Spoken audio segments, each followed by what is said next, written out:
नमस्ते। मैं अनिल बोकिल। मैं थोड़ा सा सावंत सर और प्रभु सर को इसलिए मैं धन्यवाद देता हूँ क्योंकि मैं एक बात पुरानी कहना चाहता हूँ। 6-7 साल पहले जब हमने ये अर्थ क्रांति मूवमेंट शुरू कर दी थी तो हमारे पास देश में एक 7 लोगों की एक ऐसी लिस्ट थी कि जिनके क्रेडेंशियल्स बहुत हाई थे और हमें लगता था कि इन लोगों को अगर हमने ये बात कही तो इसमें वैल्यू एडिशन बहुत होगी। और वो हुई थी और उसमें एक सुरेश प्रभु जी का नाम अब्दुल कलाम जी के बाद नंबर 2 पे था। जब हमने उनको ये प्रेजेंटेशन दिया था तो उनका कोई ऐसा इन्होंने कुछ बताया नहीं था कि ये क्या है, लेकिन उसके बाद मुझे मेरे ख्याल से 2 महीने 3 महीने के बाद मनमोहन सिंह जी का खुद का फैक्स आया था हमारे पास और उन्होंने ऐसा लिखा था कि सुरेश प्रभु जी ने हमें आपकी 2 किताबें दी है और वो चिदम्बरम जी को भी मैंने एक दी। ऐसे मनमोहन सिंह जी ने लिखा था उसके ऊपर और नीचे प्रधानमंत्री मनमोहन सिंह ऐसी साइन थी। और सुरेश प्रभु जी ने तो उसी वक्त कहा था कि ये बहुत है, उसमें बहुत सोचना है, इसमें बहुत काम करना है। और वो एक बहुत बड़ी इनकरेजमेंट थी क्योंकि तब जो हम थे तो हम कोई भी इकोनॉमिक साइड के थे ही नहीं, हमें तो कुछ मालूम नहीं था कि इसको कैसे आगे ले जा सके। लेकिन वो जो थे ना कि पाठीवर हाथ ठेवून लढ म्हणा, और वही बात है आज सावंत सर की। अब तो उनके बारे में मैं कुछ भी कह नहीं सकता, तो सिर्फ ग्रैटिट्यूड, ये 2 ही वर्ड है मेरे पास, कृतज्ञता। क्योंकि ये जो मिशन है इसमें तो बहुत लोग के अप्रहेंशंस तो बहुत है, बहुत लोग के डाउट्स है कि ये कहाँ से आए, ये क्या कर सकते हैं, कैसा है। लेकिन कोई तो ऐसा है कि ये जो बदल सकता है, जो बात कर सकता है, ये बदल सकता है, ये हो सकता है। सुरेश प्रभु जी ने हमें उतना भी बोला था कि जर्मनी में हम इसका ट्राई कर सकते हैं। जर्मनी भी, वो ईस्ट और वेस्ट जर्मनी तभी एक दूसरे में मर्ज होने वाली थी, हो गई थी शायद, और थोड़ा सा उनके उधर भी क्राइसिस थे। और हमें लगा था कि इसमें से डेफिनेट कुछ तो मटेरियल है और शायद यही कॉन्फिडेंस हमें यहाँ तक लेके आ रहा है। इसके बाद में हम बहुत लोगों को मिले, बहुत लोगों के साथ बात हो गई, लेकिन जो कॉन्फिडेंस मिला उसके बाद में हम कभी किसी को कन्विंस करने कभी आगे नहीं गए। हम उसके बाद में कन्वे करने गए। हमें अभी कुछ कन्विंस करना है नहीं, हमें कन्वे करना है कि हमारे पास सॉल्यूशन है। अभी जो भी डिबेट होगी इसके ऊपर, तो उसके शॉर्ट कमिंग क्या है, उसको कैसे लॉक किया जाए, इसके ऊपर डिबेट हो सकती है, ये ओपन है। लेकिन प्रिंसिपली जो होना चाहिए हमारे देश में जो हो रहा है, इसके लिए हम क्या कर सकते हैं। ये जो 2 बड़े हमें जो ये मिले, हमें मालूम है कि हमारे पास सिर्फ सैटेलाइट है, हमारे पास लॉन्चर नहीं है। सैटेलाइट का ज़मीन पे कोई उपयोग नहीं है, उसको तो ऑर्बिट में जाने के बाद ही उसकी कोई तो होगी। हमारे पास लॉन्चिंग टेक्नोलॉजी है ही नहीं। आज MKCL जैसा एक बड़ा लॉन्चर अगर इसको मिल जाएगा तो ये सैटेलाइट शायद ऑर्बिट में पहुंचेगा। हो सकता है कि अभी इसमें से बहुत कुछ उभर आया है। ये पाठीवर हाथ ठेवून लढ, ये जो बात थी, ये सबसे बड़ी इनकरेजिंग बात है। हमें लगता है कि इसमें बहुत कुछ बदलेगा और ये ऐसे छोटे छोटे इंजेक्शन की बहुत ज़रूरत थी बीच में। कैसे था कि पहले क्रिटिसिज्म बहुत होता था कि आप कौन से साइड से आए, आपको मालूम है कि इकोनॉमिक्स क्या है, मैक्रो इकोनॉमिक्स क्या है, प्रिंसिपल्स क्या है। जैसे अभी प्रभु सर ने बताया कि एबिलिटी टू पे ये टैक्स की एक पहली बात है, इक्विटी, उसका एग्जैक्टली एक अलग इंटरप्रिटेशन भी है। जो सोशल सर्विस ज़्यादा यूज करता है उसको ज़्यादा पेमेंट देना चाहिए। एक कम्युनिस्ट व्यू है, एक कैपिटलिस्ट व्यू है। एबिलिटी टू पे ये सोशलिस्ट या थोड़ा सा कम्युनिस्ट की तरफ जाने वाला व्यू है, ये प्रिंसिपल है। लेकिन उसका कैपिटलिस्टिक व्यू ये भी है, जो ज़्यादा यूज़ करेगा उसको ज़्यादा देना चाहिए। रोड पे अगर गरीब आदमी ज़्यादा चलेगा, उन्होंने ज़्यादा टैक्स देना चाहिए। These are principles. और उसको इंटरप्रिटेशन हो गया, बहुत इंटरप्रिटेशन है इसमें। अभी डायरेक्ट टैक्स क्या है, इनडायरेक्ट टैक्स क्या है, टैक्स क्या है, मैंडेटरी कॉन्ट्रीब्यूशन है, वो क्या है हमारे लिए। आज जब हम चाइना के साथ हमारी खुद की अभी कंपैरिजन कर रहे हैं, हमें चाइना ये इतना डेट्रीमेंटल नहीं लगता जितना हमें कश्मीर से वो एग्रेशन कर रहा है। फिजिकल एग्रेशन चाइना कर रहा है, सिर्फ ट्रेड की बात नहीं है। हम चाहते हुए न चाहते हुए भी हम चाइना को हमारे अपोजिट साइड में रख रहे हैं, हमको रखना पड़ता है। अभी अगर कल US की इकोनॉमी कोलैप्स हो जाएगी तो मालूम नहीं है क्या होगा।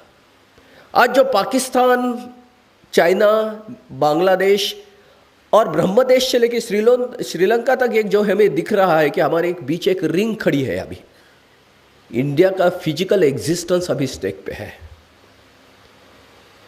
अगर हमें कुछ करना है तो हमारे पास अभी सिर्फ एक कार्ड है, ट्रम्प कार्ड हमारे लेके, वो है हमारी पॉपुलेशन। अभी पूरी दुनिया मार्केट इकोनॉमी में आ गई है। मार्केट इकोनॉमी में कस्टमर इज गॉड। पूरा यूरोप, अमेरिका, जापान सब मिलके भी अभी 100 करोड़ नहीं है, हम लोग 121 करोड़ है। अगर हमें परचेसिंग पावर मिलेगी तो ये पूरे दुनिया की इंटरेस्ट हमारे साथ जुड़ जाएंगे। आज हमारा ट्रेड में जो हमारा शेयर है वो 2% से भी कम है, बहुत वल्नरेबल है हम आज। जैसे हमारी ट्रेड प्रैक्टिस बढ़ेगी, जैसे हमारा कंज्यूमशन बढ़ेगा, हम एक पूरी दुनिया के लिए कस्टमर बोल के बहुत बड़ी एंटिटी में खड़े हो जाएंगे। और ये बड़ी बात नहीं है, हमारी ये फिजिकल सिक्योरिटी की भी बात है। अर्थ क्रांति प्रपोजल अभी सिर्फ इसके मायने में नहीं देखती कि ये सिर्फ टैक्स प्रपोजल है, क्या है। हमें अगर दुनिया का कस्टमर बनना है, ये हमें फिजिकल प्रोटेक्शन भी देगी। जैसे आज अगर अमेरिका का डॉलर खत्म हो गया, अमेरिका कोलैप्स हो जाएगी, तो सबसे पहले इंडिया कोलैप्स हो जाएगा। हमारे फॉरेन रिजर्व भी उसी में है, हमारी एफडीआई डॉलर्स में ही है।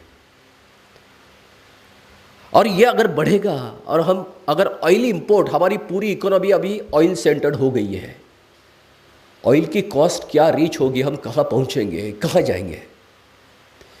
ये सिर्फ इकोनॉमी की अभी बात नहीं हो रही है, अभी ये फिजिकल एग्जिस्टेंस की बात है। और हमारे लिए अभी सबसे नैरो एस्केप जो है, ग्लोबल ट्रेड में हमारा शेयर बढ़ाना। 2% से लेकर हमें 12%, 15% तक ग्लोबल शेयर में हमें अभी इक्विटी लेनी है। हमारी पॉपुलेशन उतनी है। आज की इकोनॉमी जो चलती है वो मार्केट इकोनॉमी में है, और मार्केट का बेसिक जो है कस्टमर इज गॉड। आज ये हमें जो पॉजिटिव पोजीशन में हम हैं, किसी के पास ये स्ट्रेंथ नहीं है। हमारे स्ट्रेंथ को, हमारे पॉपुलेशन को जो हम अब तक लायबिलिटी समझते हो, उसका अगर हम स्ट्रेंथ में कन्वर्ट कर देंगे तो ये सभी दुनिया का इंटरेस्ट इंडिया के साथ जुड़ जाएगा। इंडिया की सिक्योरिटी, इंडिया की सेफ्टी, ये यूरोप का भी हमारी बात हो सकती है। आज अगर हमें कुछ करना है तो सिर्फ एक तरीके से बात नहीं होनी है।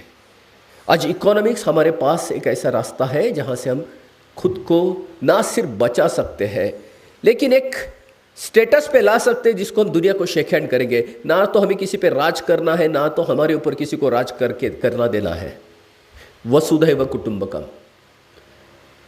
आज सुरेश सर ने जो बात कही है कि पूरी दुनिया एक प्रॉब्लम में आ रही है, अर्थ क्रांति का फॉरवर्ड इंटीग्रेशन जो है, आज वो बहुत ड्रीमी लगेगा, लेकिन हमारे ग्रुप में उसके ऊपर बहुत डिस्कशन चल रहे हैं। हम देख रहे हैं कि आने वाले 15 साल के अंदर दुनिया की एक करेंसी होनी चाहिए, दुनिया में एक टैक्स होना चाहिए। आज जैसे सर ने बताया कि आज हम ग्लोबलिज्म बन गए, वहां कुछ अगर अमेरिका में प्रॉब्लम आ गए तो उसके रिपॉर्शंस, उसके सभी इंप्लीकेशंस हमें भी भुगतने हैं। हम अभी ग्लोबलिज्म है, हमें ग्लोबल टैक्स भी देना है। अभी हम सिर्फ सिटीजन नहीं है। ग्लोबल वार्मिंग और ग्लोबल टेररिज्म ने हमें ग्लोबलिज्म बनाया है। ये ट्रांजैक्शन में से हमें कुछ परसेंट, 0.01% हमें ग्लोबल टैक्स देना है यूनो के लिए, यूनाइटेड नेशंस ऑर्गेनाइजेशन। और ये भी हमारा इनिशिएटिव होगा। और ये जो टैक्स होगा, ये ग्लोबलिज्म यानी वसुधैव कुटुंबकम वाली बात होगी। अमेरिका और यूरोप ने दुनिया को ग्लोबल मार्केट बनाया है, हमें उसको ग्लोबल फैमिली में कन्वर्ट करना है। और ये हमारा रिस्पॉन्सिबल रोल है कि जिन लोगों को अभी खाने को नहीं मिलता है, इथियोपिया हो, युगांडा हो, अफगानिस्तान हो, हम उनके लिए टैक्स से हमारे पेमेंट करेंगे, उनके वेलफेयर के लिए। ये हमारा ब्रदरहुड है, ये डोनेशन नहीं, ये ग्रांट्स नहीं है, ये हमारा ब्रदरहुड है। हम 700 करोड़ लोगों का हमारा भाई समझते हैं। हमारा गेस्चर यही रहेगा, हमारे ट्रांजैक्शंस में कुछ परसेंट हम ग्लोबल टैक्स देंगे, ग्लोबल सोशल वेलफेयर के लिए। और यही डायरेक्शन से आगे जाएगा। आज कुछ डिस्टॉर्शंस हैं, लेकिन एक बहुत अच्छा थोड़ा सा इनकरेजिंग सपोर्ट भी है। आज दुनिया में इसकी बहुत बड़ी बात हो रही है। जो 10 साल पहले, 12 साल पहले मिशन चालू हो गया था तो ये नहीं था, लेकिन अभी 2012 में फोर्डहैम यूनिवर्सिटी न्यूयॉर्क से अर्थ क्रांति के ऊपर प्रेशर एक पेपर पब्लिश कर रही है। ऑक्सफोर्ड यूनिवर्सिटी प्रेस उसको पब्लिश कर रही हो, एडिटेड बाय फोर्डहैम यूनिवर्सिटी न्यूयॉर्क। लोग गहराई से सोच रहे हैं कि इसमें से रास्ता निकल सकता है क्या। Every possibility is being chucked out. ये हो सकता है क्या, ऐसा भी हो सकता है क्या, शायद मजबूरी में यह रास्ता निकल आए। यही हमारा कंट्रीब्यूशन होगा हमारे देश के लिए। धन्यवाद।